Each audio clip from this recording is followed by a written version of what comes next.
Crazy Taxi would work. I'll download Crazy Taxi in the background. Let's see where.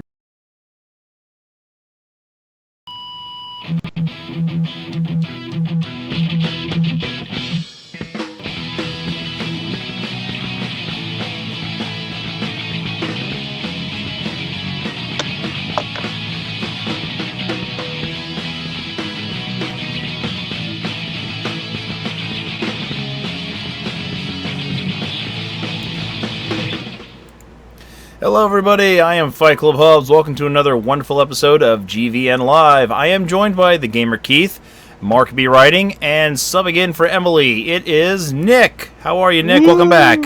Hi. Welcome back. For those who have short-term memory loss, Nick actually joined us back in December when we did our award ceremony show. So, Nick, catch us up. What have you been up to, brother? How many months has it been? Okay, so it's been a while. Working when I haven't been working, playing games or hockey. one of those two things.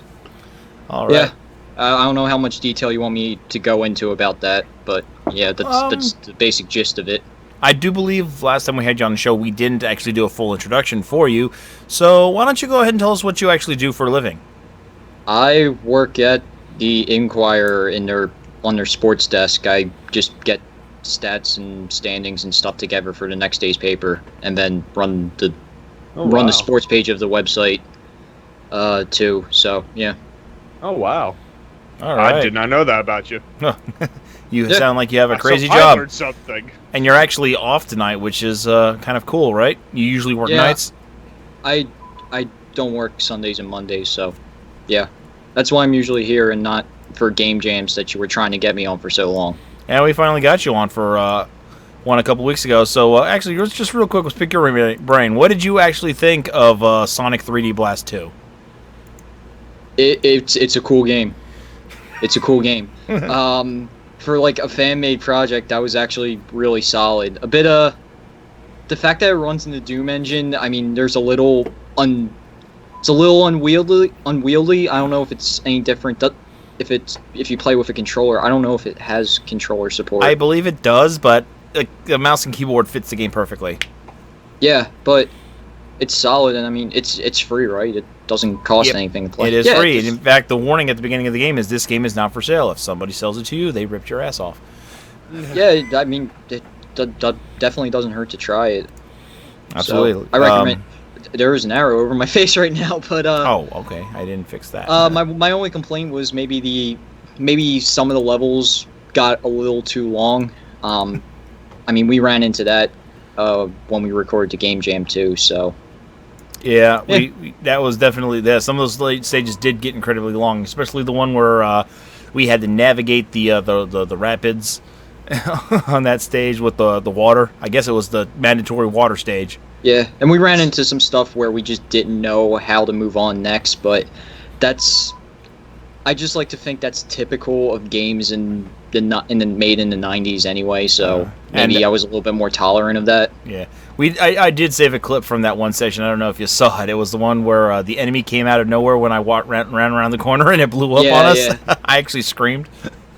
Yeah. So, yeah, look it up on the channel. You'll get a good laugh. Screamed? I was like, oh, shit. Yeah, Did actually, you like a little girly scream like, yee? Yeah, probably.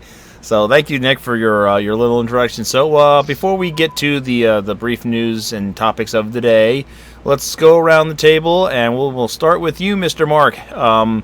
I know you are not feeling well, so please use as many minimalistic words as possible. What have you been playing lately? Well, prior to physical changes, I was playing Stormblood, which is the newest expansion from Final Fantasy XIV, which was generally quite good.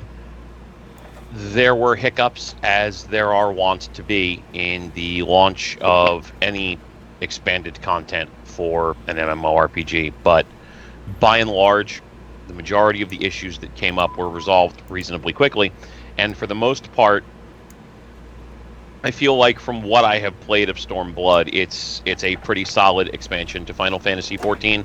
I will probably have more to say about it the next time that we get together, as I only really got to play it for a couple of days before going under the knife.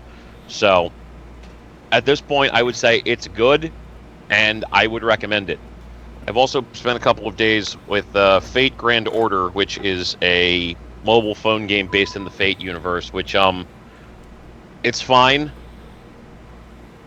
I mean, it's basically a game where it's like instanced battles where you just you click on a location and it like brings you in, and you have X amount of servants, which are, if you understand the Fate universe, you understand that servants are historical, like characters based on historical entities that are summoned to do battle in your place. Well, you summon X amount of servants to do battle against other servants. It's more involved than the standard Fate narrative, but at the end of the day, it's ultimately just, I have my favorite characters and I'm using them to beat up against other entities from the Fate universe. It's, 2 years behind what the actual current product is in Japan, but for the most part, it's fine, and I have no problems with it. Have you played any of the other games in the Fate series? Several of them. The original Fate Stay Night, I played the English translated PC version of that. I played 2, I want to say, of the fighting games based around the Fate universe, as well as Fate Unlimited Codes and the first game in that series, as well as the most recent game in that series, and a couple of others that I can't remember off the top of my head. I played like 7 or 8 Fate games though. Yeah, so it's a pretty big series with a lot of games already. Yes, though there are also like sister games where they have like stuff associated with other games that are made by the company Type Moon, including games in the Tsukihime series. Melty Blood is technically a part of Really? Tsukihime, I thought and is kind of sort of, I think, related to, like, it's not directly related to, but I believe there are characters who cross over into Melty Blood. I thought the Melty Blood franchise itself was based off of Tsukihime. yeah, like a hentai game or something like that from long ago. But Can I tell you a secret? yeah. Fate's also a hentai game. Oh. Okay. Yeah. That's the thing that Japan does that the U.S. does not do. If a hentai game gets over particularly well with the marketplace, they will legitimize it by releasing a non-hentai version of that game to the console market or to the PC market, as a way of basically saying, yeah, you remember that porn game version of this that you played? Yeah, it didn't happen. So, Why wouldn't you just make the normal version of that game the first time? Because your budget tits. probably, well, generally speaking, your budget More probably only allows for certain amounts of, like, whatever. So you're trying to get your game over in whatever way that you can. The Grisaya series is an example of this. It's developed by a company known as Frontwing, where they have a dedicated and loyal audience who will generally buy everything that they make because it has tits and fucking in it. I like tits. But if a and game shows that it has the ability to break out from that mold, they will release it without the tits and fucking and let it get over on its own merit. So Because the thing is that you're not going to get over one of these kinds of games necessarily on its own merits, because like a gajillion of them come out every single day. Having flashbacks of Nico Para, Mark? No, that's No, it's Cat that's Girls. Like that's never going to be a franchise that legitimizes itself. That's- Just because there's fucking in it and they've released versions without the fucking in it, it's still a game where you live with cat girls. It's always going to be illegitimate. fucking in it. That's just such a strange process to go through, that like you can't make the normal game yet. You have to prove that you can make the normal game by doing this first, and if people like that, well, that's weird. Allow me to be clear. It's not that they're doing this because they're doing this to prove it. It's that the people who are developing these things make money by making pornographic games. Like it's not a question of like they would release legitimate games if they could. It's they like making porn games, so they make porn games. If it's what makes them happy, I guess. All Yeah, right. it's just that occasionally these games get over to a level where they can make them into a non-porn version. That actually kind of sounds like it could be this whole idea that Right we're talking then. about right here could be an idea about like, okay, can a franchise survive after its porn version has been made? We can talk about that on another show. That actually sounds like it could be kind of a fun thing to do. So let's continue going on around the table. So what's Keith? What's up, buddy? I'm just enjoying life, honestly. As far as games are concerned, I'm still just balls deep in The Legend of Zelda. I'm just going around the Faran region right now, just going to the different shrines and messing around there. Can't wait for the DLC to come out, to which, if anybody that is watching this is a Legend of Zelda fan, they actually have some pre-order bonus stuff before the actual DLC comes out if you pre-order the expansion, where you can actually get a Nintendo Switch shirt right in the actual game, which is pretty interesting. Other than that, been playing some Street Fighter on the. I've really been playing my Switch a lot. I'm really digging my Switch. It's a lot of good stuff going on at the second. I really am excited for Crash, which comes out in a couple of days. So that should be interesting. Other than that, nothing really. Just again, enjoying the life, man. So, Keith, can I ask you a couple questions real quick, if you don't Absolutely. mind? So, have you beaten Zelda yet? I am not, unfortunately, because I'm a Wow, you are completionist really as- taking your time with that game. I am. I'm enjoying the shit out of it because I'm a completionist. I gotta play this game start to finish. Like Mark probably put it very bluntly, is that there's more to get lost in, and I kind of like that a little bit more. So, like, I'm trying to find Korok seeds while I'm going through this. I'm enjoying the game for face value on everything. I think I've probably logged in like 100 hours on it so far. So And- you're going after every Korok seed then? Oh, absolutely. All 900 of them? 999. Wow. I respect that. Hey, thank you for following us, Excalibur. well- Excalibur. Welcome, but so do you have like any idea of how far you might have to go as far as the main story is concerned? I only have 2 more divine beasts to actually defeat, Okay. and then I still have to actually find my master sword. So yeah. Okay, and then last question, what like I'm just curious as to usage because I don't have a Switch yet. Like, how do you view it? Like, have you spent more time with it docked or out of the dock and using it as a handheld? Like, what is the Switch mainly to you? Mainly to me, it's docked for it. If anything, I like the portability of it. For example, I actually brought it with me to work one day, and I was like, let's all settle all of our arguments with Street Fighter. So I was able to actually take it, not necessarily have to bring the dock with it, as I can just literally take out the controllers off the side, and then let's go play a quick game. Played some Mario Kart on it as well, without the dock, but primarily for me, I dock it. So it's more of a console to you. Yes. Okay. And just with Street Fighter, how did that work? Just taking it out and using the 2 Joy-Cons. I'm assuming you use the 2 Joy-Cons. How to put this without making it sound very dirty? Is that it's very small in your hands, and that's exactly what she said. Anyway, He burnt himself, ladies and gentlemen.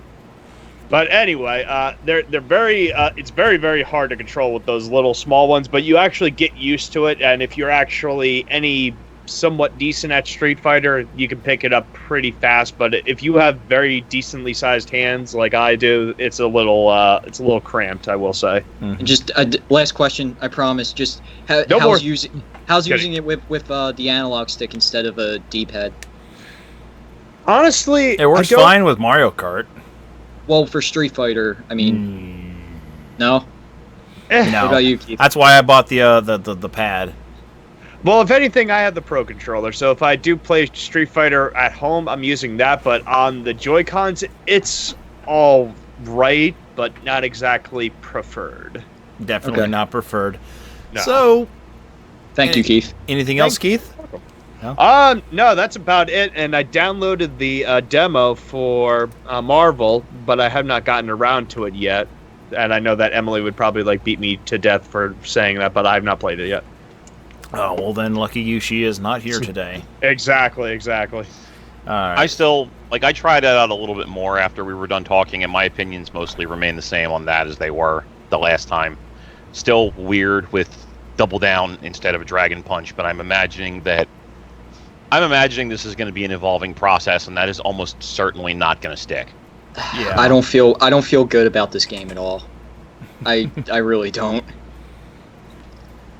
But All right. My so thing is, I have to feel good about it because if they fuck up Marvel versus Capcom, like nothing is safe. And if nothing is safe, then like Monster Hunter is basically just fucked as a franchise. So it's like, you know what? I'm willing to wait until that game actually comes out before I say ew or yay or whatever. Mhm. Yeah. As opposed to everybody else that's just like, yay! And then some are It's like, just- game got announced and then it was all about it, and then just every bit of news that leaked since, it was just a very steady decline. Well, it's like, this is my thing. I get not being happy about games in general, and like, you know, I don't want to like take up like 10 minutes at the beginning of the show for this, but just a simple point that I think is worth making. It's Okay. fine to feel bad about the way a particular game is going, but I'm like watching people who were frothing at the mouth for years, waiting for Beyond Good and Evil 2 to come out, who are now seeing like initial details on the game, who are super not thrilled with what they're seeing out of it, and like, There's barely anything there yet. yeah, and it's like, this is my thing, like this is the thing, and I'm as guilty of this as anybody, but I just want to remind everybody, games change during development. Oh, yeah. Absolutely. I think Like- just Beyond Good and Evil 2 itself has probably changed concept at least 5 times between its like 5 announcements and then its ultimate reveal this past E3. Well, I think part of it too was they were waiting for technology to catch up to what they wanted to do, and And I apologize there's for a good interrupting, chance it Mark. still might have. That's at least what I've been hearing from Michelle That and excuse has himself been used so for far. like ever by like the Duke Nukem teen and Silicon Knights. That sounds actually about right. I guess, but it's a thing that's real now, so officially real now after a bunch of false starts. So We It's should cool to have. really see about it. I mean, I would like to see how they go about it. I mean, don't get me wrong, I liked the first game, but I'm not... I would like to touch on the E3 stuff maybe a little bit more as we get Absolutely. to the E3 leftovers, but so let's just keep things Yeah, going. sure. Nick, what have you been playing, good sir? So I beat Persona 5 and I'm on to the New Game Plus now. Way different game on the New Game Plus, just with the way that game's structured. There are certain things where you do it now and you had no clue what was happening. I don't know. Mark, I gotta ask you a question. I'm sure you would know about it, but the whole thing with the prosecutor, would you consider that a spoiler? Okay, The let's just whole get this out of the thing. way. Spoiler alert, just in case. No, just What do you mean the whole thing? I'm sorry. Just the questioning. Oh, the fact that at most of the game is set within a framing device of her asking you questions at various points. Yeah. No, that's been in every preview at this point. Like, Yeah. you're being questioned by Psy, like pretty much for the majority of the game. It's a known entity at this point. If somebody is spoiled about that, listen. If somebody is spoiled about that, you should have bought that fucking game the day it came out. That's literally the first thing that you see when you boot the game up. If that's a Alright. problem for you, I'm sorry, but I don't care. Since, well, Yeah. Mark's giving you 2 fingers, and I'm going to add to it.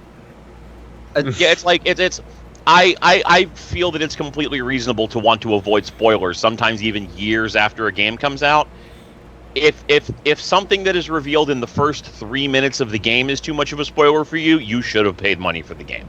Sorry, you should have paid Alright. money for the game. I don't think anybody has any right to bitch about anything that... If you have, like, let's say, an epic RPG, I don't think anything major happens within, let's say, the first 10 hours of the game. So I think anything that goes on in the first 10 hours of the game should be fair game in terms of being allowed as a spoiler. Like, let's say, after that, like, the later ends of the game, I think there should be, like, a set period before you can do that. All right. Just wanted to make sure it was okay, but looks like it is. So yeah, you're being interrogated by a prosecutor. So you said her name at this point, but yeah. So you're going through the game the first time, she's asking you questions that you have to answer that you have no idea how that scenario played out. Now it's a lot different because you get the questions again and you're like, yeah, I know what happened here. So I guess you can answer them honestly if you choose to, but not cooperating with the police. She rarely asks you questions where that matters, honestly.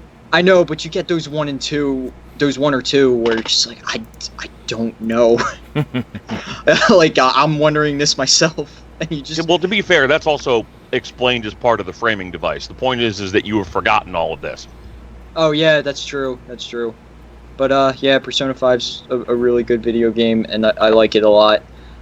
Been playing a lot of the show now, especially since I got that first run done and over with, because I've been playing nothing but that. MLB The Show.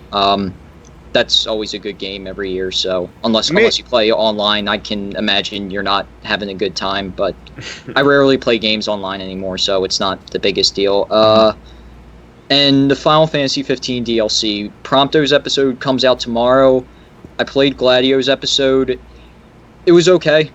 Nothing special. It kind of turned 15 into even more of an action game than it kind of structured itself to be with the combat. I mean, this is just mostly all heavy attacks with Gladio, which I guess was fair to expect. But I'd say it was a pretty solid 2-hour romp. I mean, nothing earth-shattering. But yeah, did not play the redone Chapter 13 yet or anything. I'm not even sure if I ever plan to. But if you I got a question, since I have beaten the game. Are you able to, let's say, go back and experience like the chapters, or do you have to play like a brand new game to experience all these chapters? There are post-game elements. I mean, I'm sure you saw those doors that you weren't able to open. Oh yeah, in the dungeons, right? You cannot open those until you beat the game. My problem is I have no desire to do them now because of the way that game ends. To me, that just wouldn't make any sense to do. So far, like, the way to get to that redone Chapter 13 is an option in the start screen. So I don't know if there's any way to go back to a specific chapter unless you save cycled and kept it on file. If you're talking about the doors in the dungeon, that actually leads to, and this is for every dungeon, those extra doors, those lead to harder dungeons with a stronger boss. So that's pretty much what they are. Just to clear that up, yeah. I might do them at some point, but right now, like, with that ending still fresh in my mind and knowing how the story kind of plays out, it's like I might go back and do this stuff. I do. The update for the game is live now that adds the monster truck regalia. Where you go I forgot about they were going to do that. I've seen footage of how it works, and it's hilarious because the whole party is in the car and you're just driving off-road with it, and they are just going nuts. They're flying around in the car going, "This is awesome!" And at one point, Gladio just stands up while the car. Can you run enemies over in it? Because that would be hilarious. If anything, you're making me really want to play Final Fantasy 15 because I've yet to play it. Honestly, it just never. Never. Here's what I'm going to tell you about Final Fantasy 15. Please, it's a great but flawed game. There are definitely some issues. At times, the camera angle is going to not be your friend, but you got to stick with it because, in my opinion, the story it starts off a little weak, but it gets stronger as the game goes by. Definitely stronger when you get to the point of no return area. Now, here's the thing, is that I've actually talked to different colleagues of mine on this one in particular. They say that with Final Fantasy 15, if you don't watch, like, the anime, like, if you start playing this game, you're kind of like, what the fuck is going on? Yeah, you have to everybody recommends that you watch the movie Kingsglaive. The Kingsglaive movie pretty much explains some things that go on in the game. I haven't seen it, but I was able to kind of get an idea of what was going on. But there are definitely some things I have questions for, so I'm going to eventually get a hold of Kingsglaive and watch it. So, here's the deal with Kingsglaive. You remember when they first showed gameplay of 15 as 15 and not versus at E3? Mm-hmm. Yeah. Where it was the city getting attacked and you have to escape with Noctis and the rest of the party? Yes, I remember that. Mm-hmm. So that doesn't make it into the game, and Kingsglaive is basically that part minus Noctis and Prompto and Gladio and Ignis. They are not. It got redone, so they are not in the city when the city falls. It's this. I like Final Fantasy 15. It is very flawed, and you can see the time constraints that were placed on this game. Mm-hmm. So that's why Kingsglaive exists as a movie. At least, if Square Enix hasn't said that themselves, I'm sure that was part of the reasoning behind why that exists as a movie, and why certain things aren't in the game that you originally saw. But one more thing, the photo op. Take advantage of that, because that actually plays a big part into the game. Oh, and they are some of the pictures Prompto takes are just like... They're downright gorgeous, some of them. That whole mechanic is awesome, because it's just an archive of the journey, and it really helps make that much more memorable. And just looking through the photos, he slowly gets better at photography over time. Sorry. I was about to say, apparently, spoiler alert, don't worry, I've done that once before. Yeah.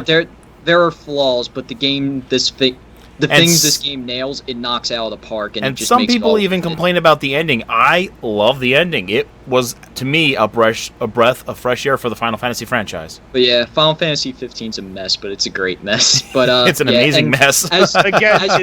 That's what I keep on hearing, is that's the majority of it. It's like, it's a mess, but you'll enjoy it. But initially when I played the demo, I was just so turned off to it. I'm like, this isn't a Final Fantasy game, it feels like to me. But I'm being proven wrong, so I definitely have to pick that up. Nick, when we have a chance, you and I should do like a side podcast of the game.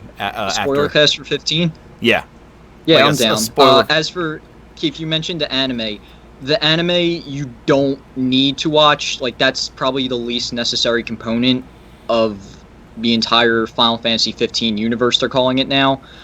I do highly recommend watching it, though. They are quick 15-minute episodes, and they're actually really solid. The anime is really solid, I thought. It's nothing major happens. It just kind of gives you a stronger sense of who the main party is and what they're like. It's just all character building stuff, but it's pretty good. Okay. Well, that's what I kind of like. But anyway, I don't want to get off topic. Onward, Hubs.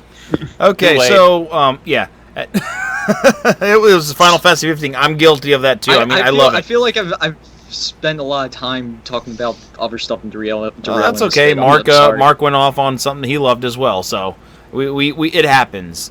Games are cool, but yes, but unlike Final Fantasy 15, my thing was good.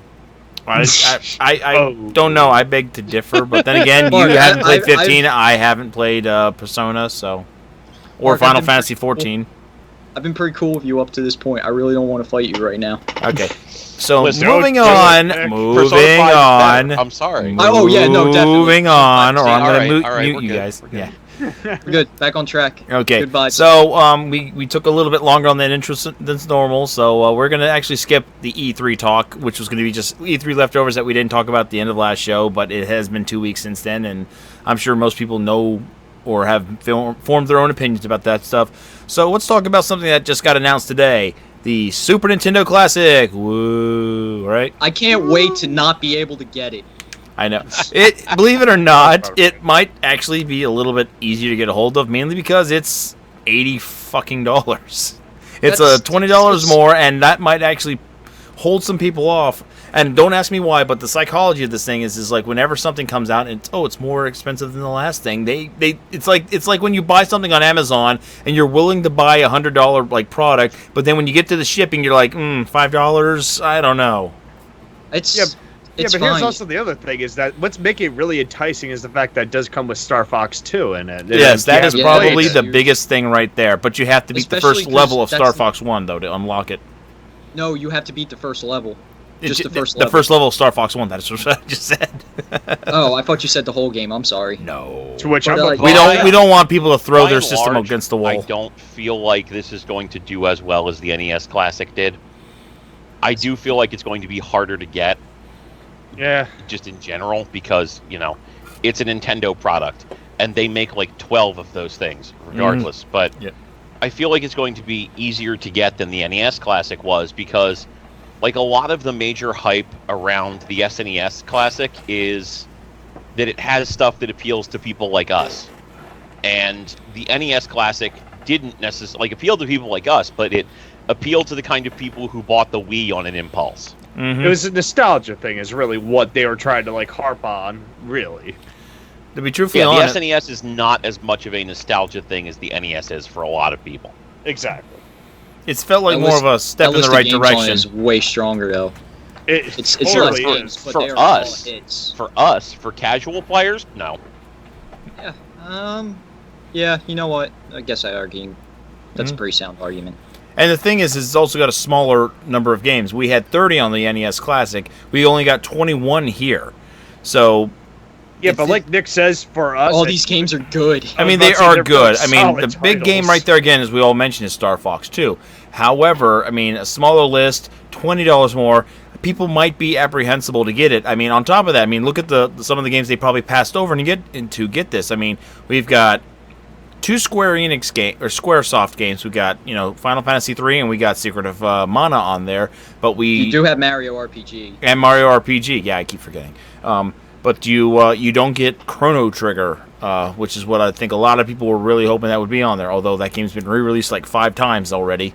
I have at least like 3 copies of Chrono Trigger, so I'm okay. I Yeah, got the that sounds PlayStation right, copy. too. So, but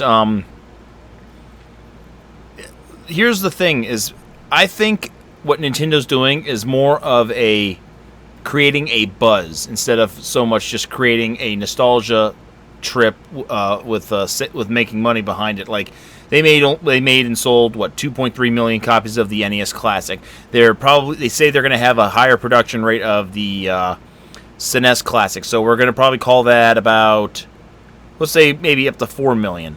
But look at how far apart they are. We had the NES Classic was announced last July, about the same time, but it came out in November. We're now getting this thing literally 2 months from now.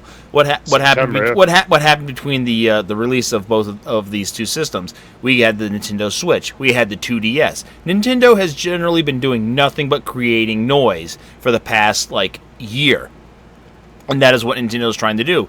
They're creating making sure that their name, their brand is stuck in your head, whether it's good press, bad press. Good press, hey, we're releasing the NES Classic. Nostalgia trips for everybody. Bad press, oh no, the scalpers are buying up all the supplies because there's short stock. There you go. I mean, Nintendo is doing a great job, and on top of that, you have Nintendo stuck in your head, and what's the most readily available device right now for everybody, and it's selling like hotcakes? The Switch. So Nintendo, I think Readily Nintendo. available. I'm not so sure about that one. Well, if you're talking about accessories, I mean, I go into a GameStop or a Walmart, there are Switches available. Not so much the controllers, not so much anything else, but the Switches are available. I haven't been able to walk in and just I was about to get say, one I've at the seen a store. lot of people that can't get one at the minute. I was the only one Well, I've they're been selling- able to like I said, find they're is selling GameStop's like bundles hotcakes. that aren't guaranteed to ship until next month. I mean, That's it. it's whatever. I mean, I'm definitely able to walk into stores in my area, and I'm able to, if I wanted to, buy one. And this has been for at least the last 3 weeks. I mean, I think they Which reached. store? I'm about to go there and get a Switch. There's Yeah, the Walmart right here in Collingdale. All right, going to get a Switch then. Okay, go right ahead. I already have mine. All right, bye. Okay, see ya. So, So, I mean, screw what this what place. is your thoughts? Do you guys think I'm being crazy? Do you think this is plausible that Nintendo's just really just making noise to keep them in your focus, or keep them in your focus? Wow, I fucked that up. No, Well, I think they're trying a different strategy to keep money because a lot of their systems have failed, honestly. And even though I personally love Nintendo, I'm a huge Nintendo fanboy, but here are the facts, is that the fucking Wii U didn't sell, so they wasted a lot of freaking money on that. But now they're kind of switching their strategies a little bit more so that they're releasing games that are actually pretty decently good, or they're making HD versions of them, whatever have you for it. And now they're trying to actually cash in on past properties on it because they know that they will sell. all right. How about your thoughts, Mark? I mean, I agree, but it's by the same token, we're also talking about the company that gave us, the Nintendo 64, the GameCube, and the Wii U.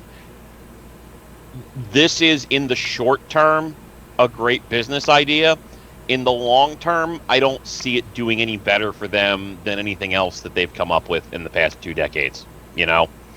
It's definitely going to keep people talking about Nintendo as a company. It's definitely going to keep their name out there. But, come to me at the end of the year and show me the positive overall effect that it has on.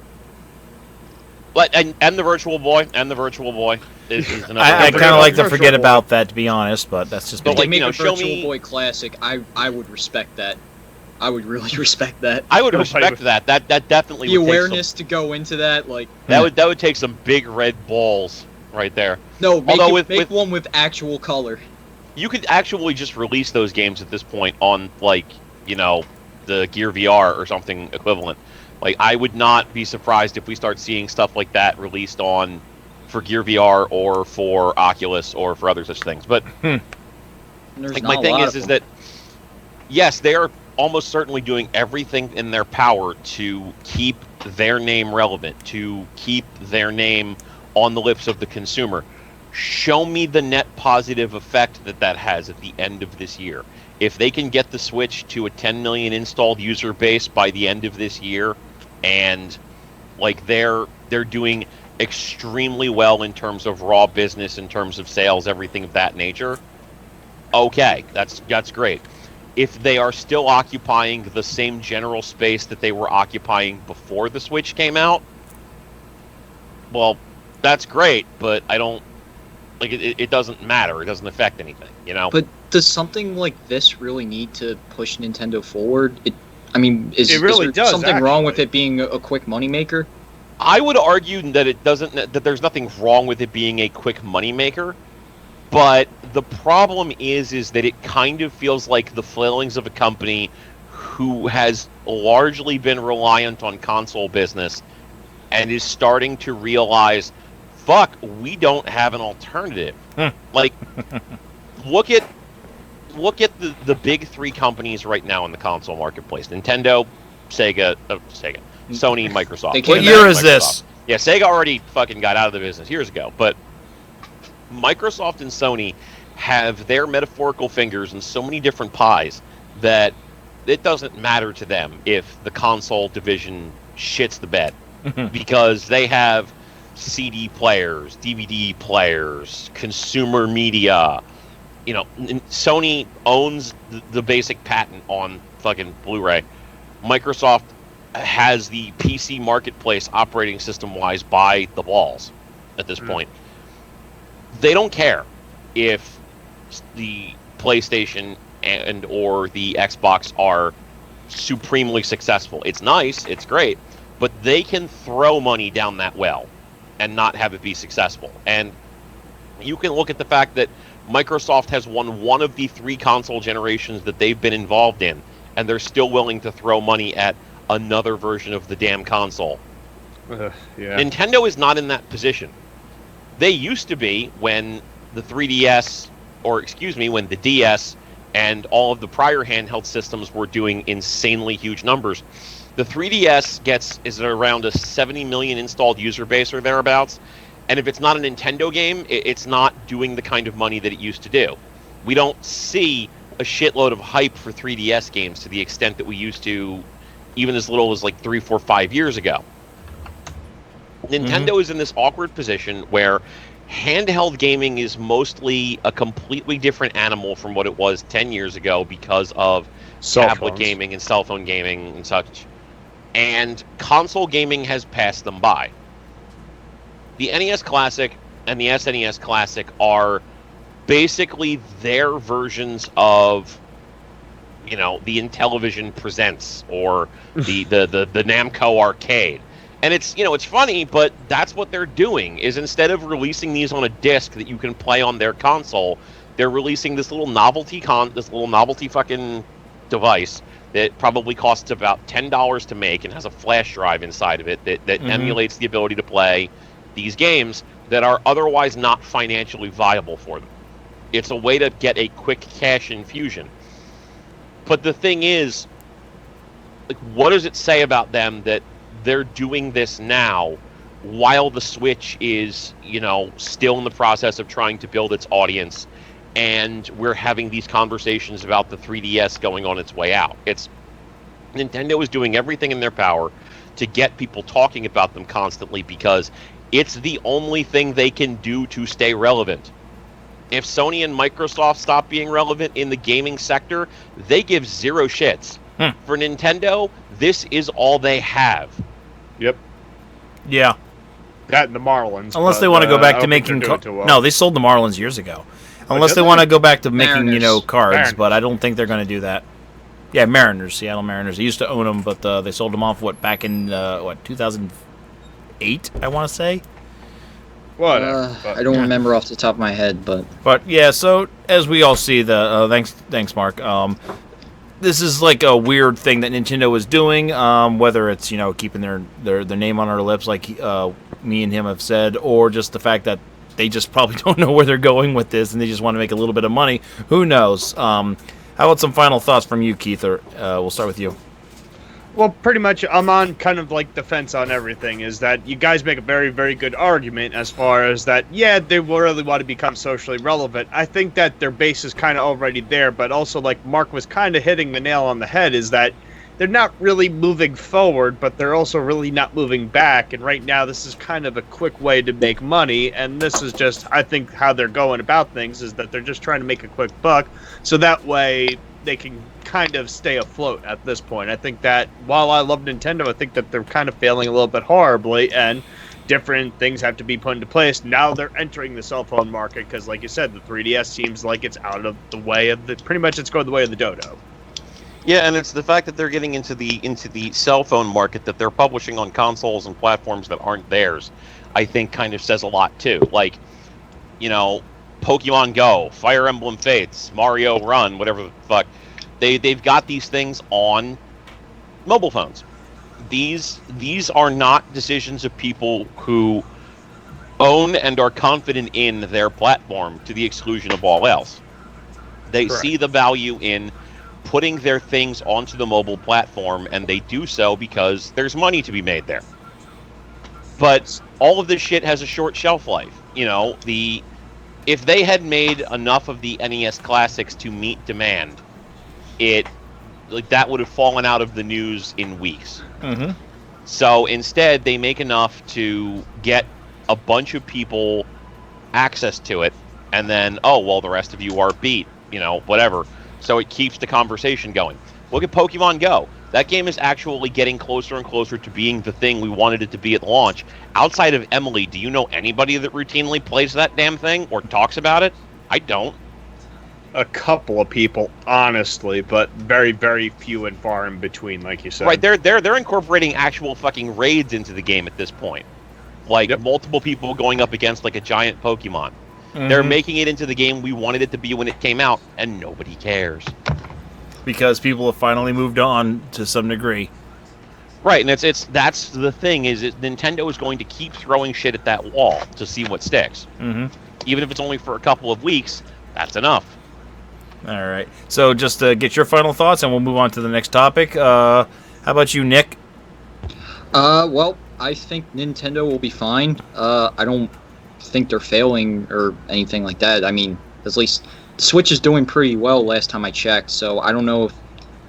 I'm not sure if you guys are trying to make the situation sound dire or anything like that. I'm not saying it's making it sound dire. I'm just saying that the way Nintendo's thinking is in regards to how they're handling their short-term goals in regards to the NES Classic and the Snes Classic, as opposed to what they were trying to do in the past and what they're trying to do now with their other strategies. I have a hard time seeing this as anything as, they saw the NES Classic was successful. It doesn't take very long to get something like the SNES Classic produced and out to the market, so they probably saw how high in demand this was. It's like, oh, well, we can do this too. I mean, now it kind of sucks that you can't get the NES Classic anymore. I feel like that whole thing was a big miss on their part, but... Yeah, but like you were also saying before, Nick, is that they're not... Why is it that they're putting their eggs into this different basket when you're supposed to kind of be getting more asses into the seat, proverbially, with the Switch, and they haven't even met that demand yet? So you want them to be focusing on the Switch instead I want them to... Well, if anything, I'm going to buy the SNES Classic, so it's like, shut up and take my money, really. Yeah. But I want them to be more focused on where they're going to be moving forward, because like Mark was saying, is that Sony and Microsoft kind of really don't give a shit as far as these things are concerned. This is Nintendo's only bread and butter as far as this is concerned. So them making money off of these classics is really, really good. But that's also saying, like, well, why is it you're not focusing on this new hardware that you were supposed to be giving, so to say, and make more games for that? Because right now they're doing very, very good with games. Yeah. Very, very good with games, mind you.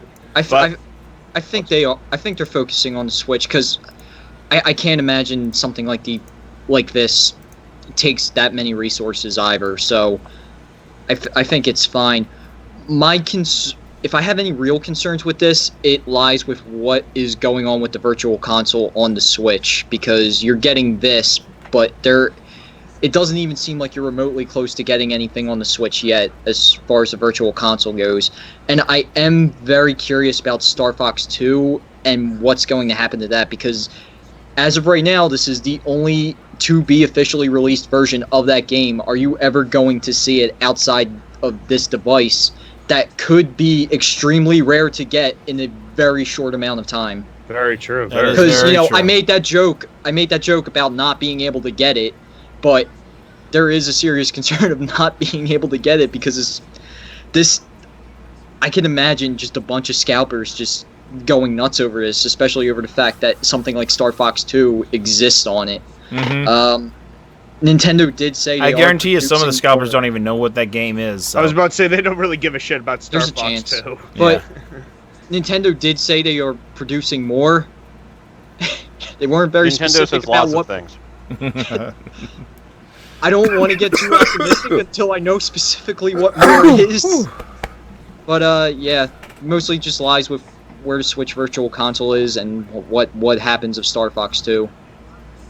I'm very interested to see like the final product of Star Fox 2, because right now there is the ROM. Well, you can technically, you can play the ROM. Download, but that is the final beta build, I believe, correct? I think it was actually the finished product. They just didn't put into production because the 64 was coming out around the same time. So they wanted to focus us on the Nintendo 64. It's kind of like the same tactic, because Nintendo was the ones who were publishing Final Fantasy in the US at the time, and they were getting ready to publish Final Fantasy 2. But the Super Nintendo's coming out, so they axed that. But we actually have a fully finished prototype of the game, which is why people were able to get ROMs out of that and all that. Yeah. So there you go.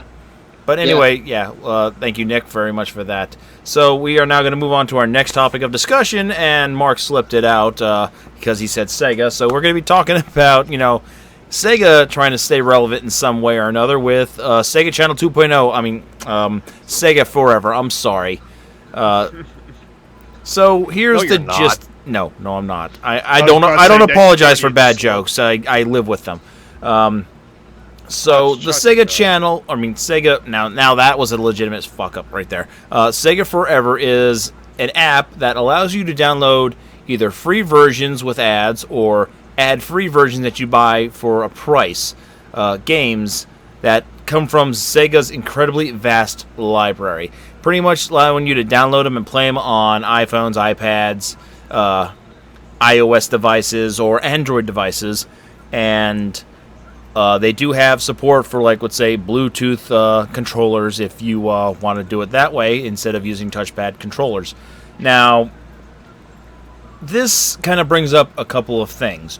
One, is this what Sega was talking about a month or two ago when they were doing this poll about, hey, what favorite franchises would you like us to bring back? Or do they have something else in mind in that regards, and they're just not letting us in on it? Or is this kind of like a cock tease that they're giving us right now? Is this some kind of a big long-term thing that they're planning to do? Like, are we going to see any form of this for consoles at all? Yes, supposedly it's going to be on the Switch. Oh, wow. Okay, that's interesting. So the Switch's Virtual Console is kind of open-ended, apparently. So, we're getting a ton of Neo Geo games with no online support with them whatsoever. That's going to be really confusing if you have Sega Forever running in line with the Switch. Yeah, how is... Reggie Fils-Aimé mentioned in an interview with Pro Jared that, they're still working on how they're going to apply the Virtual Console on the Nintendo Switch, and that they do get demands and requests for it.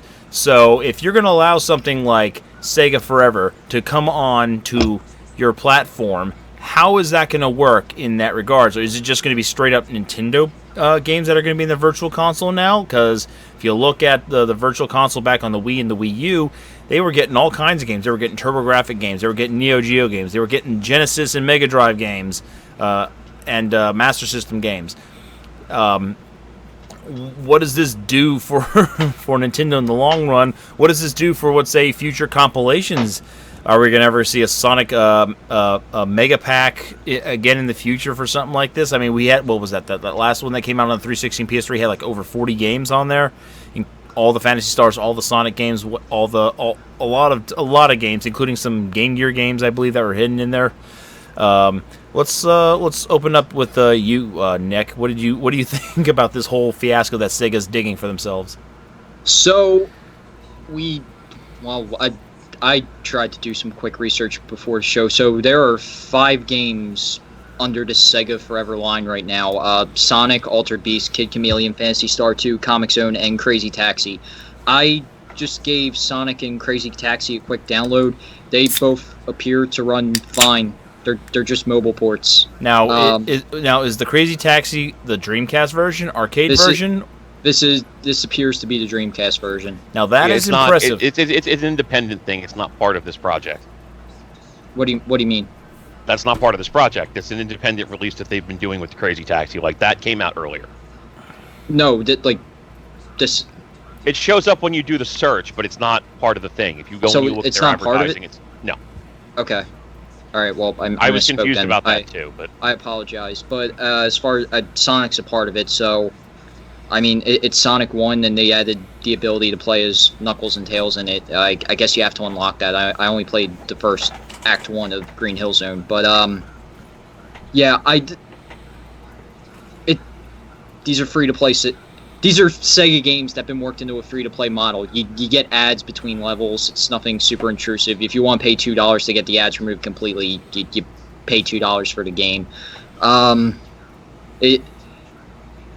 It doesn't seem like anything too major, at least on the mobile space. It just looks like Sega just put out newer versions of their classics on mobile. So, yeah, I don't know what it speaks to what they're looking at down the line. Keith, are you able to verify real quick that this is coming to Switch? No, well, it says that it's imminent. It pretty much is that the talk is that they said that it might come to Switch, to consoles like the Switch, is what they said. Okay. On it. So that's what they're leading with. So that's what I was kind of more on the, like, okay, if they're mentioning the Switch, clearly they have something in mind for it. Like, maybe it'll be an actual game you download, or maybe it'll be an app that have DLC, something along those lines. I'm guessing, but again. So they are looking into other options to expand this, then. Yes, absolutely. Okay. So, yeah, part of this is leaderboards are added, cloud saves are added, offline play was mentioned as a feature. I guess like Steam offline play, or do they mean like local co-op? I hope it does. Like this, I didn't shut off my internet or anything, so I hope this doesn't need an online connection to work. Yeah, it's weird. It's hard to kind of forecast what the long-term goal of this is, because with the way it seems right now, they're just mobile ports. You can't really see much to it outside of that, except that these 5 games you can just download to your phone. I mean, honestly, Sonic the Hedgehog doesn't seem any different than the mobile port that existed 2 or 3 years ago that you could download anyway. How about you, Keith? What are your thoughts on this whole Sega Forever service? Oh, I think it's just a way of Sega trying to be relevant and or to try to make some money, like, again, very quickly. And mostly, I think they saw that, oh wow, the NES Classic made a really big splash. I think you want to know how Sega can make easy money? Big games? Yakuza. Well, that's what I said. Like, just make fantastic. Games. Yeah. Yakuza's popular enough now, I think. You can run with that. Yeah, when the game first came out, not many people were actually talking about it. Now all I hear is, hey, Yakuza 6, Yakuza 0. Zero is a treat. Anyone who hasn't played it should. Oh, right. I never really got Yeah, into the back Yakuza to the series. topic at hand. I'm sorry. Mhm. There's my Yakuza plug for tonight. I I think that it's kind of, again, last-ditch effort on it, and even like Nick said, most of these games are already readily available to you on a mobile device, generally 9 out of the 10 times anyway, either through emulation and or sometimes. I know that they released versions of Sonic previously to it. The fact that they're making other titles for it is kind of interesting, but are they really going to make like those B classics that we loved, but do you think that they'll have enough steam to actually make it onto that, or think that it's viable for that matter? I would like to see how far they go with the titles, because they are supposedly, their plan is to add new titles every week, and I wonder how, for lack of a better way of putting it, I wonder how weird they're willing to get with it, with what they put up for download, because Exactly. I think it would be cool to see Choo Choo Rocket get on there. I mean, I'm not a big fan of playing games on my phone, but if it's up there and it's free, why not? I would love to see Caution Seaman on it. If anything, I don't think it's obscure enough for people to really freaking download it. Can you imagine though. playing Seaman on your iPhone in public? Absolutely. Absolutely. Get And it'll Billy. be like, Oh no, "Do you wait, have a you Mac can't. or PC? I am on a Mac right now." You can't do Billy Hatcher. That was a GameCube game. I don't know. I where think the it would licensing still lies count with because it that. is it's still a Sega game, so maybe it might be emulated in the future. Who knows? Because I mean, they're sitting there talking about their entire vast library. So does that mean Yeah. PS2 games, GameCube games? Will that be I possible mean, in it the could future? be just a tool to test the waters on certain things too. I mean, they you don't really need to do listing it they're with listing Sonic, Dreamcast they're listing Dreamcast as a platform that they're going to be bringing games on, and that's a system that is yet to still get a perfect emulation. I mean, the GameCube has ended up getting better emulation than the Dreamcast has at this point. Could you imagine Shenmue 1 and 2 on mobile for free? Hey, Exactly. Like, it's a That'd be good nuts. idea. find sailors on the go. Phone would probably explode for how big that game would be, but So, Mark, phones are pretty powerful anymore. But I was okay. about to say, phones are extremely powerful. You got to remember, they landed on the fucking moon with a calculator. That was the size of a I don't- I lunchroom. don't think that the calculator was responsible for that, but Anyway, Mark. So let me Wait, I'm- let me pick your brain here real quick. What do you think about Sega's strategy with the Sega Forever? Is this what they were? You think they were hinting at in terms of No. bringing back classic franchises, or were they pulling the fuck wool no, over our eyes? absolutely not. Absolutely not. This is another, like, this is the sort of thing that would have had to have been in planning for months previous before they even made that initial list of that initial survey asking people their opinions. And let's be honest, if this were the result of that, why in the fuck would Kid Chameleon have anything to do with it? Nobody gives a fuck about Kid Chameleon. You don't even give a fuck about Kid Chameleon, even if you think you do. And this is the thing. All this is another attempt at what we were talking about with Nintendo. Keeping your name in the mouths of other people, keeping yourself relevant, which is no different from the 80-in-1 Genesis thing that they're planning to release that actually has a bit of hype behind it. All they're really looking to do is keep themselves relevant with this, despite the fact that it is the same basic idea that we have been seeing for years at this point.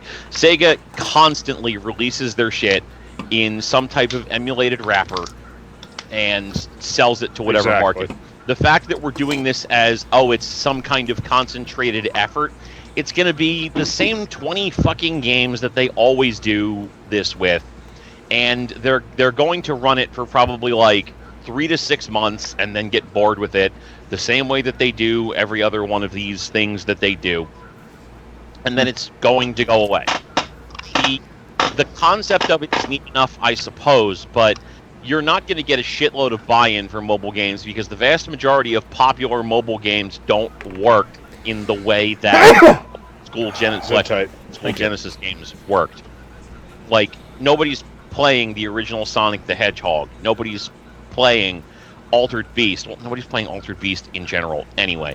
But Oh, Emulation is fine. Some people have complained of issues, and I don't want to marginalize that. But from what I tested of it for 2 games, the emulation is fine. The tech is the least of their concerns at this point, although a lot of people in the emulator community are taking them to task for that. Which, let's be clear, they also have vested interests in this thing failing, so I'm not super invested in the opinions of a bunch of people who would probably rather that this not do well, but whatever. The point is, and I do have one, the only, and I want to stress this, the only thing of note to come out of this is the conversation about this being a method by which Sega could potentially deploy their games to the Switch. Like, everything else about this is the same shit that Sega has been doing for years with their platform. They pick a handful of games that are notable and release them to whatever platform they can in a way that has a press release associated with it. People talk about it for a couple of weeks with the good and the bad associated with it, and then everybody realizes, hey, Altered Beast kind of sucks, and I don't need to play Sonic the Hedgehog again, and we stop talking about it.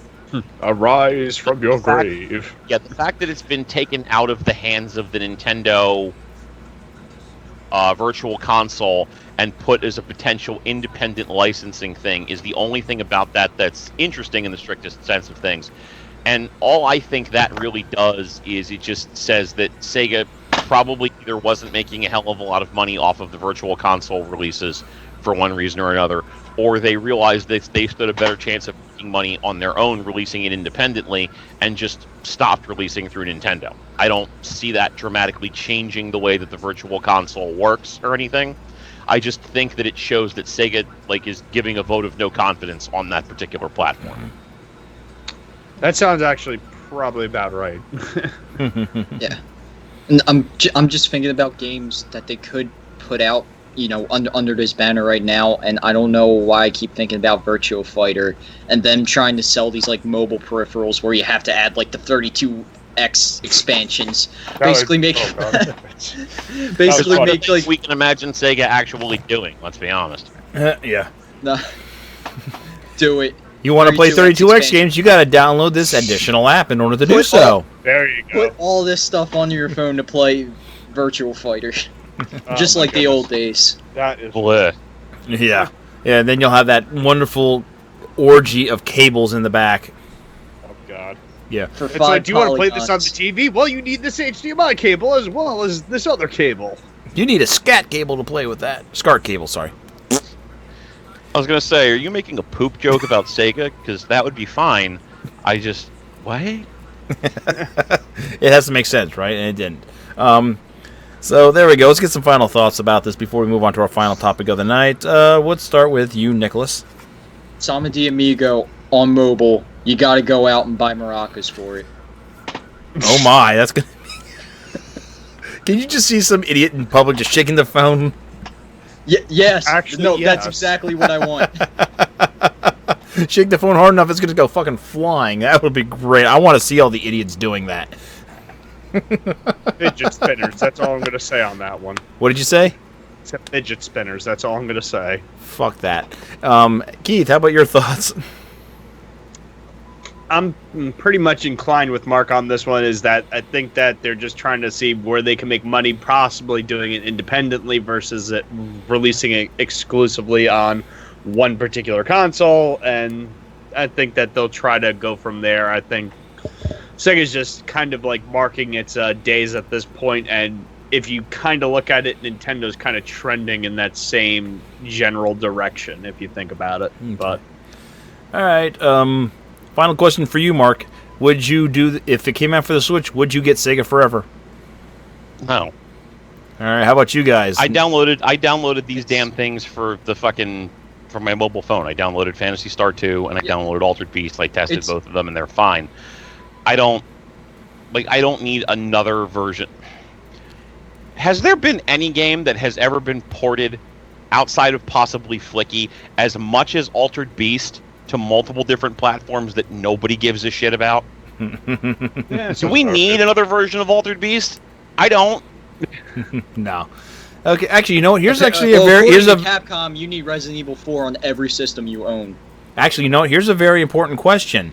If it supports cloud saving, and it might potentially come on the Switch, could your purchases of the games, if you buy them ad-free, could you potentially re-download them onto a Switch? Is there a universal account that comes with this? They're not. They could do that, sure. They could do that. All it is data to be reconverted. But are they going to do that? No. No. Listen. Let me just. Here's my final thought on this. Okay. Sega really needs to stop re-releasing Altered fucking Beast for every goddamn platform nobody wants it on, and start actually doing what they said they were going to do when they released that big apology for everybody, where Atlas told them what they were doing wrong and they quote-unquote learned their lesson. Releasing the Yakuza games like more or less intact is a great first step, but we got a review copy of Valkyria Revolution, and Aaron has been playing it. He does not like that fucking thing at all. By any measurement possible, he is not happy with this and thinks that it is basically the worst thing that he has ever been subjected to. Wow. And he has played some bad fucking games. He's played the wrestling games, hasn't he? The yes. WWE 2K series. This is not hard.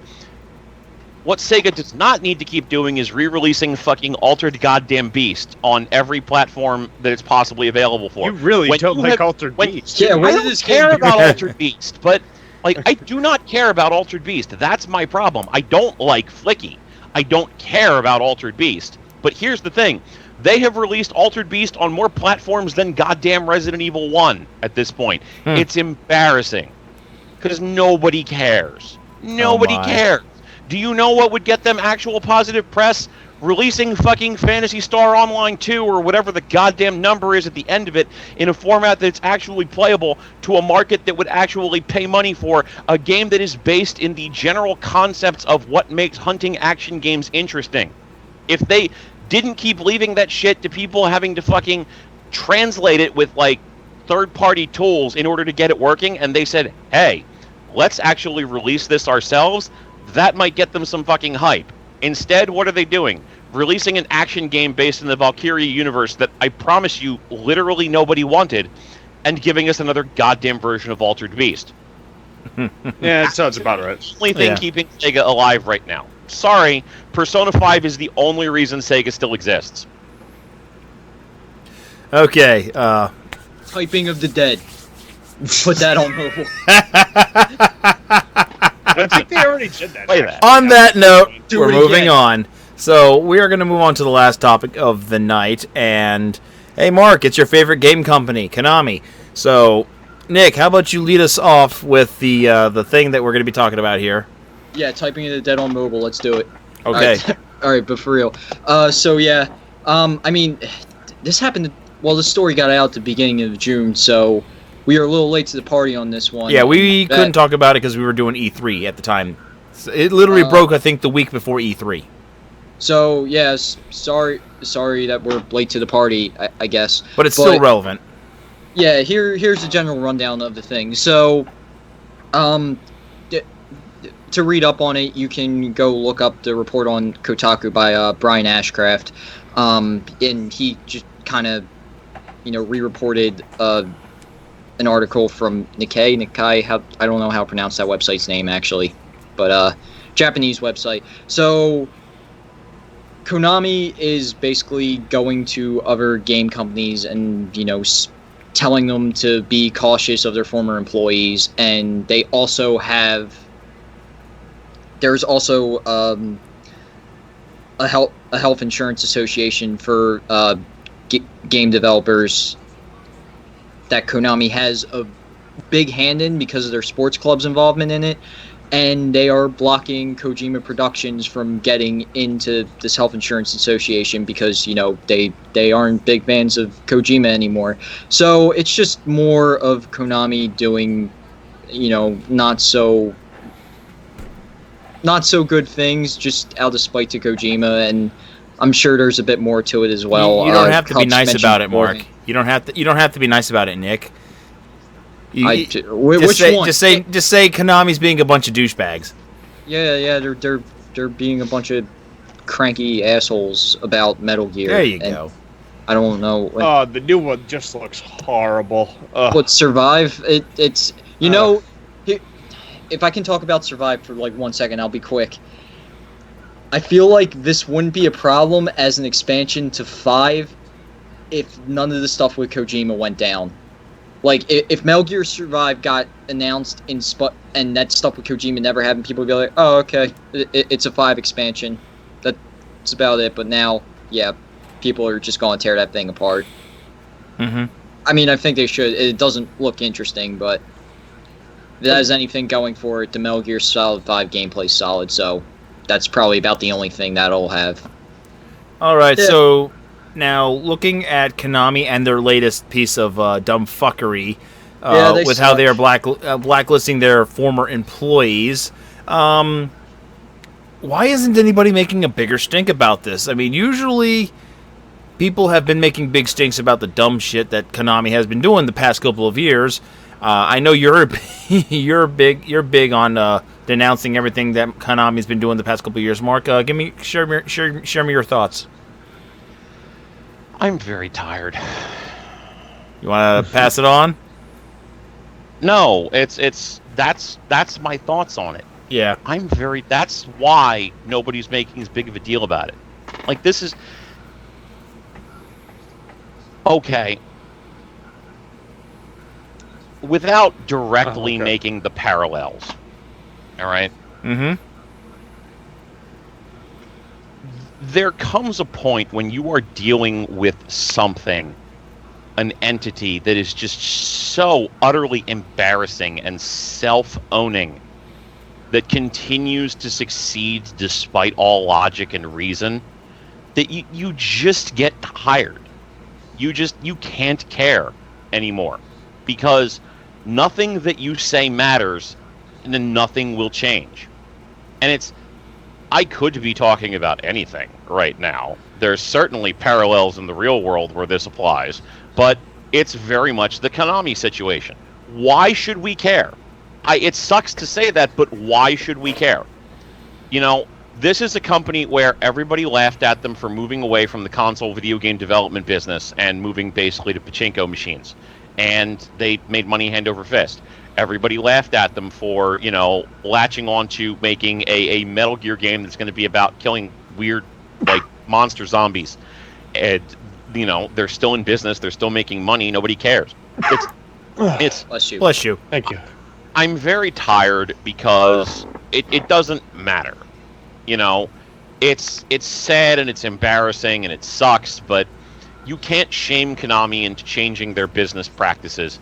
And I don't know whether this is because of the rumors that, whether it's the rumors are true that they have Yakuza ties, or whether the person who's running them is just this much of a shameless shit show of a human being that he is willing to just allow Konami to be this hollow husk of a fucking corporate entity that only exists to shovel money into its diseased dead maw.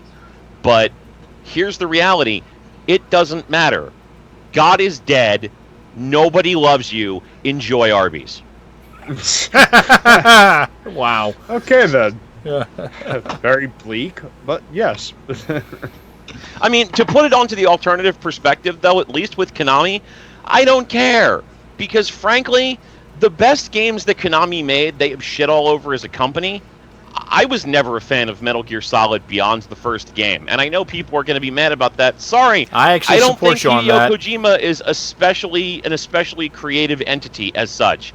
He made two games I think are really great, a game I think is fine, and a bunch of stuff that I think is super fucking windy and utterly up its own ass.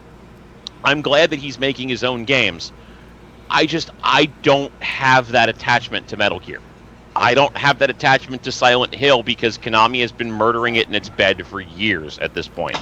I don't care if Konami goes out of business tomorrow. I don't care if they continue shoveling the same shit for 10 years into pachinko machines and making money off of it. What has Konami done to merit me to care? they've already ruined everything that they've touched associated with the Hudson brand. Silent Hill has been terrible for years. Like, it doesn't affect me, so I don't care. Like, oh no, there are plenty of great games from plenty of companies that give a shit and actually want my money out there. Fuck Konami. Hashtag fuck Konami. Let's start the trend. Well, let's No, restart it. Sterling started that years ago. Yeah. So let's just bring it back to light. I was about Hashtag to say fuck we bring it Konami. back. Yeah. So, Keith, your thoughts? Do you agree with Mark on this matter? I mean, has it practically gotten to the point where just people are just too tired to give a shit? That's pretty much sounds about right. It's beating the same. Honestly, when you initially brought the topic up, and I was doing like research on it, I'm all like, so basically they're just doing the human being thing of they're just being jackasses. I am kind of tired of seeing Konami keep on doing the same shit, and they definitely destroyed a series that I really, really loved, which was Metal Gear. I particularly liked it, but you know what? I'm allowed to like bad things as well. So, I won't even say that Metal Gear is bad. I just don't think that Kojima is the guy that everybody thinks he is. Mm-hmm. no, I'm inclined to agree with you. Like, he made some good games, but I don't think that he's like fucking God or anything like that. And that new game that he is developing, whatever it's gonna make its presence known, just seems fucking weird to me. But yeah, that sounds probably about right. I'm just kind of tired of hearing about Konami and them just constantly fucking up left and right. And they have all these great series, and that's about it. Even though I am intrigued to see what they do about Castlevania on Netflix, but other than that, I could give two shits about Konami. Okay, here's a question that I will pose. I'll give it to you, Nick, and then we'll go around the table. What if Konami, within a couple years, decides to pull a Sega and suddenly start to actually give a damn about what their fans think and, revive franchises, actually start producing good games again? Will that bring you back to Konami, or has the bullshit that they've been doing for the past few years completely ruined the relationship with you? Me personally? Well, yeah, we'll start with you and then we'll go around. No, like just like my feeling personally, not like just a mass thing for people, right? Yeah, just for like your So- feelings towards Konami. Not really, because the only thing I really ever cared about that came out of Konami was Metal Gear. I was never a big Silent Hills fan, and I can't. Is there anything else they've done outside Castlevania? Yeah, but I don't think The Lords of Shadows franchise, yeah. I don't like. Kojima's gone. I'm not really sure you can make a Metal Gear game without him, or like capture that same feeling of a Metal Gear game without him. So if they decide to do that and say, hey, we've been jackasses for a long time, we should probably stop that. I mean, good on them, but I don't think it would make me want to buy any of their games. It would probably make me less hesitant to if they did make a game where I was like, oh, that looks interesting, but I mean, in general, it probably wouldn't push anything in their direction. Not me, at least. All right. Same question to you, Keith. Again, is that, well, this is also realistically, if I see a game that I like, I will generally buy it. No matter who develops it, who makes it, whatever. If it honestly captures my essence and my opinion on something, or I feel that it's going to be a good game, I'm going to buy it. So that really doesn't weigh on that one. I'm just done with Konami on the whole, and again, they destroyed one of my favorite franchises, and I don't really foresee them doing very, very much after that. I think they kind of just shit the bed, and they're gonna just slowly like disintegrate into nothing, but I have no idea. How about you, Mark? Do you think Konami can somehow win back your love if they were to listen to the fans, bring back franchises, and put out good games again? To be fair, they never had my love to begin with. Like, Hypothetically. no, No. absolutely not. And it's this is the thing. It's even if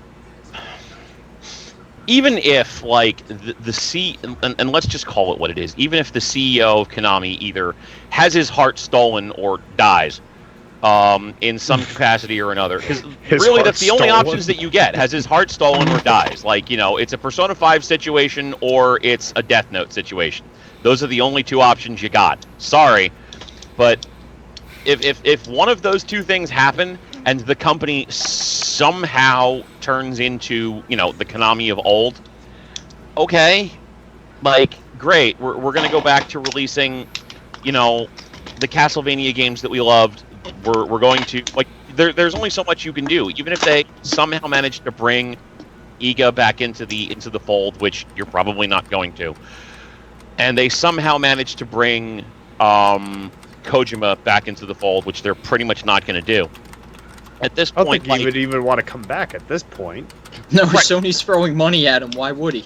right, like, in order to become the company that everybody loved, they would need to bring back Hideo Kojima. They would need to bring back Iga. They would need to reassemble Team Silent. This is a question that is impossible to answer because you would literally be better off shitting into your own hand and clapping. Okay. That is the greatest thing ever I've heard. But I mean, tell me I'm wrong. Tell me you're not. You're yeah, not. Like, this is literally impossible, or it is so impossible that the possibility of it is rapidly approaching zero. There's no way for Konami to become this company. In a hypothetical world where this happens, though, no. Like, we still would have to remember that it is entirely possible for whatever happened in the first place to happen again, and they will have fucked up everything dramatically to a point where it's like you would need an entire generation to pass before Konami was able to escape the taint of everything that happened.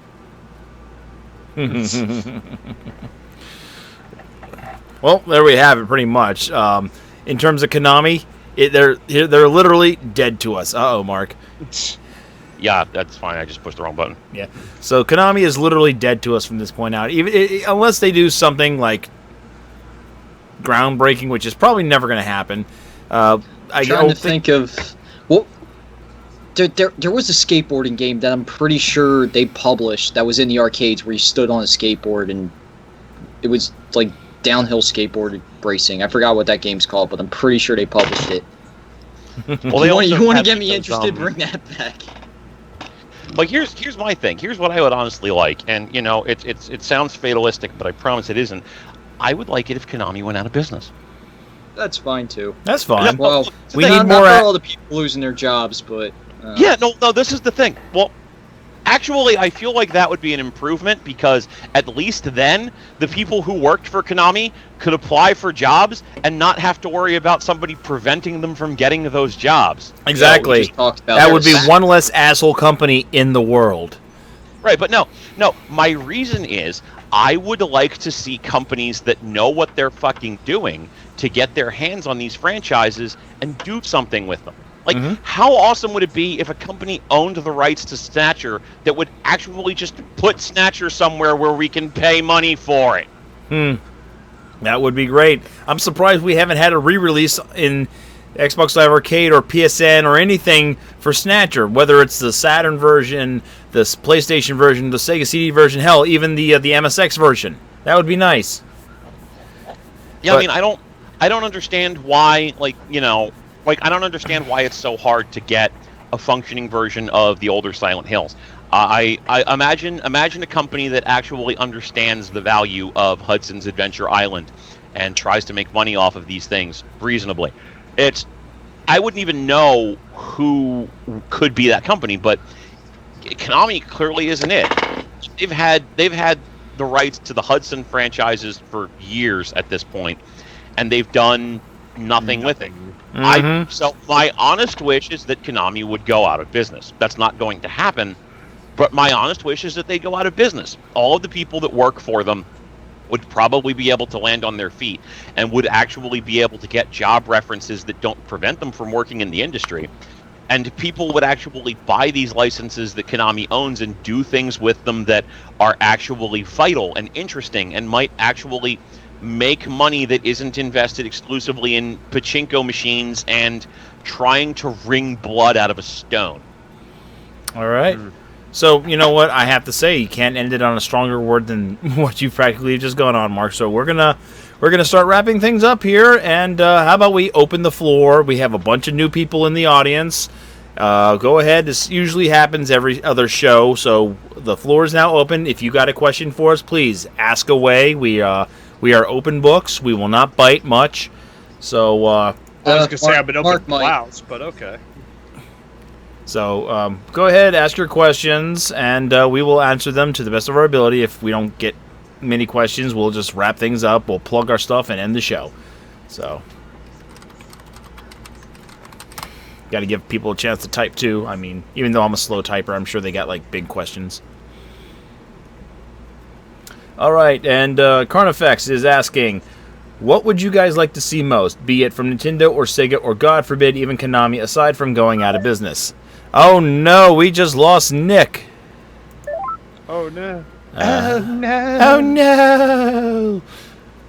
Okay, so this is going to take a little bit. Oh man, everything is out of whack now on XSplit. I hope he didn't lose internet. All right.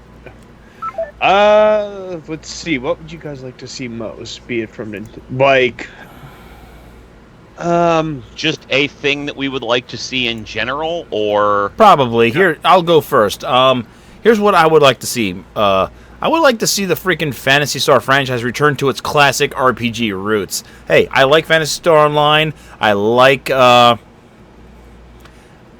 like, Phantasy Star Online 2. I actually enjoyed Phantasy Star Zero. Those are great games and all, but I would like to see Phantasy Star return to its RPG roots. That is where I think the franchise needs to go at this point. So maybe you agree, Mark? I mean, I would be fine with that. I don't necessarily know that I feel like we need that thing as such. Let's be clear. I would love to have a Phantasy Star, but if we're talking like anything, I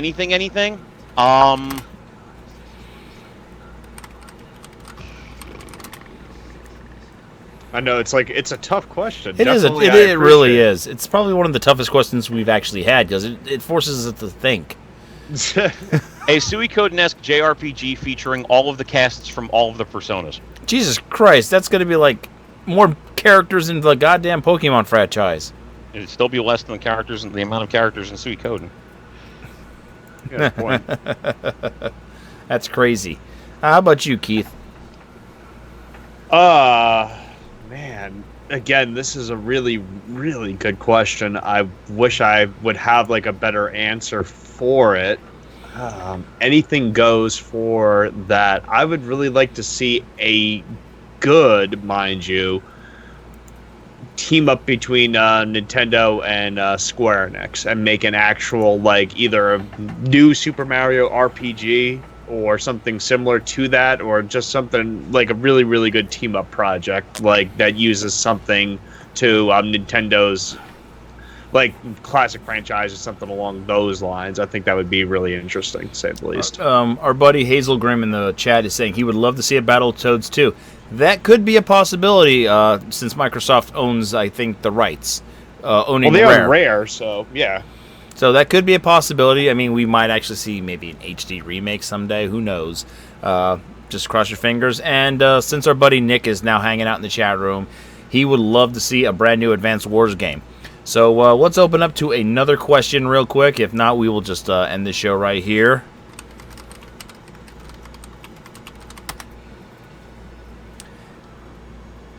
I'd be fine with Animal Crossing on the Switch. Yeah, that would be cool. I only have so much interest in Animal Crossing. I honestly, for as much interest as I have in the franchise, I have yet to pick up a single Animal Crossing game. I keep looking at the franchise. I'm like, you know what? With every game that comes out, it's like, yo, that looks pretty cool. I should try it out sometime. Hey, that looks like it could be a fun. It could be a fun casual game, but I never pick one up. It's not really a casual game because it's kind of baking up those mechanics of like Farmville or whatnot that you have to be constantly involved in it. Like the grass will grow too big or anything along those lines. It's one of those. Oh, look who came back. Hey, what's up? And sneaking up on us. So anyway, Yeah, Advance Wars would be cool. What I missed? Okay, so it doesn't look like we have any more questions coming our way. So transition. God damn it. yeah, you came in just for the transition. Way to go. So we're just gonna end the show right here. We're gonna do a little bit of shout outs. Oh wait, could Animal Crossing unchanged in its current state make a truly good mobile game? Do you think Nintendo would allow for an iOS or an Android version of the game? I think they would allow it, but I think they would have to have some. They might even possibly do it. I could actually get behind that. I probably could. Here's the thing: they would make an Animal Crossing mobile game, and it would be all right, but it would just make me want to play the actual Animal Crossing game. There would be something missing from it that would just make me want to play the actual proper version of that game. It's kind of like Fire Emblem Heroes. It's Fire Emblem, but not fully. But here's the thing: where if Nintendo was smart, and keep in mind, I'm saying if they were smart, they would make it a freemium game like they're doing with all their other games for like, oh, you can get this by paying $1.99, or you get X amount of bells for $5 or whatever have you, so that way you can get yourself out of debt, because that's what the game is all about. It's all like, oh, did you just come into this world? Oh, here's debt. Yeah. All right. What about you, Mark? You think that would work?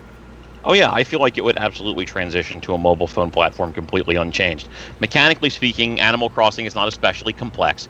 It functions in the appropriate way that you would expect it to from a mobile perspective, and you can do everything with it that you would conceive of with just touch controls on a phone or a tablet or whatever. There's absolutely no reason Nintendo couldn't just release that as a mobile device or a mobile phone game and have it work exactly as it does right now. Do I think it would be an especially profitable mobile phone game for them? That one's a little more questionable. I definitely could see where they could make money offering different avatar patterns, customization options for your homes, things of that nature that you could dig up, and giving the ability to purchase bells and packages and whatnot. But do I think it would work? Oh, absolutely. It would work, and it would be, honestly, you would not notice a difference, except that you would have to touch in the direction you want your character to go, which, I'm going to be honest, would probably be an improvement over the standard controls that they use for Animal Crossing now. All right. Could you imagine just getting a push notification from Tom Nook every day if you downloaded that game? Exactly. You get a text message from him every day. You gonna pay your loan? Yeah. Okay, here we go. Last question of the night is from Lola, and I think we can all agree on the answer to this one. Do you think any kind of fan resurgence in a franchise like Snatcher or the like would make Konami consider revisiting the titles? And if so, how large one would if it need to be? The answer to that is a really, really loud no. Konami gives no fucks. We could have literally 2 billion people say, hey, we want a Snatcher sequel or a Snatcher re-release, and Konami I be disagree. like, okay. Don't make a Snatcher pachinko machine out of spite, probably. That's probably what they would do. Okay, Mark. Oh, are you done? I just wanted to note that I disagreed. Sorry. I was going to give you the opportunity to finish saying your piece. I just wanted to be noted that I disagreed, so that when you were done, I could say my piece. I'm sorry. Go ahead. No, it's fine. It's like, I'm just saying, you can finish. I just wanted it to be noted that I disagreed, so that we could come back to it. Mm-hmm. Yeah, go for it. Oh, okay. Here's my thing. Konami has shown that they are actively interested in making money. They don't care in what way they make that money. It just has to be enough money to justify it. I feel like if there was a significant amount of money in them re-releasing Snatcher, they absolutely would do it. Because they are making Metal Gear games, because Metal Gear is a cash cow for them, and they are making soccer games, because that's a cash cow for them. Nothing else that they have in their repertoire at this point makes enough money to justify the investment for them beyond making pachinko machines. If there was a sudden massive influx of popularity for any of their franchises, whether it be Contra or Snatcher or Police Knots or Silent Hill or whatever, If there was some kind of major uptick in popularity that justified them revisiting the titles, I think they would do it. Do I think they would develop these games in-house in the way that fans would appreciate? Fuck no. But I do think that if, 2 million voices cried out, "We want Snatcher," Konami would shrug and go, "Okay," and then they'd release the Sega CD version of the damn thing to a platform. Finally. It's the least amount of effort that they would have to perform to justify the financial winning of it would justify whether or not they do it. They were totally willing to re-release Suikoden 2 to, Sony's store not too long ago because there was money in doing it. I don't think they'd make a full sequel, and if they did, I don't think it'd be any good, but I absolutely do think if there was a shitload of noise behind them re-releasing Snatcher, yeah, they'd do it. Well, I mean, that is pretty reasonable, to be truthfully honest, but I'm of the mindset that if Konami really wanted to, I don't think they exactly would. I think they'd probably, be behind the ball and maybe do it, after the demand has, suddenly dissipated after everyone's lost hope. That's just the way I see it. Pachinko machine. Yeah, probably. I don't think they're an especially flexible company, just in general. I don't want to use business terms and that sort of shit, but I don't think they're an especially agile corporation. I don't think that they can adjust particularly well in any capacity. I legitimately feel like all of the stuff that they're doing now has been stuff that's been in play within their own decision-making prospects for years, and I don't feel like they can pivot particularly well, even in as pared down of a state as they are at this point. Mm-hmm. Okay. How about you, Keith? Well, pretty much, I'm kind of inclined to agree that if there's enough outcry for something, eventually, I think that the masses will win for it. But I'm also of the mindset that Konami just kind of doesn't like people or like their franchises. So, again, they might hear it, they might be like, and then just kind of port it off someplace or do something to that magnitude or that measure. Honestly, fuck Konami. That's all I can say. Hashtag fuck Konami. All right, and with that, we will end the show right here. Let's do some plugs. Mark, did you want to take a second to plug anything? Well, I'm probably going to actually get back into properly updating Neo Kobe Pizza this week. It's a good podcast. I'm still recovering from surgery, but I will probably have it officially ready to go sometime this week, editing wise. So, you can check that out over on SoundCloud.com/MarkBWriting. You can also go onto iTunes, Google Music, Stitcher, and wherever podcasts are hosted. Search up Neo Kobe Pizza. It's the only gaming podcast that floats in soup, and you can feel free to check it out. I should be able to get a new episode up this Friday. Additionally, I have a bunch of stuff that I'm kind of talking with people on creating. I don't 100% want to say anything involved just because I don't know how much of it's going to actually come to fruition, but I would definitely keep an eye over on my Twitter, which is helpfully linked below my little middle fingering avatar there, because I definitely have some plans both on my own and with associates of mine, Mr. J. Rose included, to try and do other things in the near future. All right, and Nick, do you have anything you'd like to plug? Follow me on Twitter at It's Nick. It's right below me. You can follow me on any social media platform at It's Nick. If you type it in and see it, it is probably me. Typing of the Dead on mobile. Do it, Sega. And Keith?